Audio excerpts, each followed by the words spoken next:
அந்த காதலியை எந்த உச்சத்துக்கா வேண்டுமானாலும் கூட்டி கொண்டு போவது. அதற்காக இவருக்குன்னு பார்த்தீங்கன்னா சொந்தமாக ஒரு சைக்கிள் கூட இருக்காது. ஆனால் அந்த லவ்வருக்காக ஒரு பெரிய டூ வீலராக இருந்தாலும் சரி, இல்லை ஒரு காராக இருந்தாலும் சரி கடன் வாங்கி கொடுப்பது.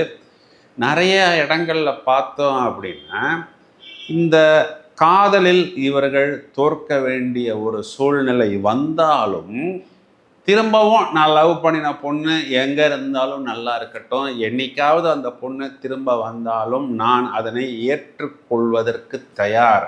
அந்த பொண்ணு இந்த பையனை இக்னோர் பண்ணியிருக்கு, நெக்லெக்ட் பண்ணியிருக்கு, அவாய்டு பண்ணியிருக்கு அப்படிங்கிறத கூட ரொம்பவும் பின்னாளில் தான் இவர்கள் உணருவார்கள். ஒரு சிலருக்கு இந்த லவ் மேரேஜ் ட்ராவல் ஆகும். இப்போ ஃபஸ்ட்டு லவ் பண்ணும் பொழுது அவ்வளவு சாஃப்டாக, அவ்வளவு ஸ்வீட்டாக, அவ்வளவு பொயட்டிக்காக இருந்த ஒரு பெண் திருமணத்துக்கு பிறகு அப்படியே ஆப்போசிட்டாக மாறுவதை இவர்கள் உணருவார்கள்.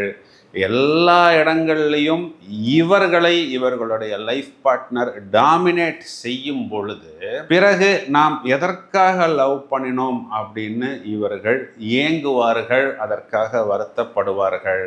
ஏன் அப்படின்னா இவர்களுடைய 7ஆம் வீட்டுக்கு அதிபதியாக வரக்கூடிய செவ்வாய் இவர்களுடைய பாக்கியஸ்தானம் பாதகஸ்தானத்தில் உச்சம். என்ன ஆகும் அப்படின்னா எல்லா விஷயங்களிலும் லைஃப் பார்ட்னரிடம் சரண்டர்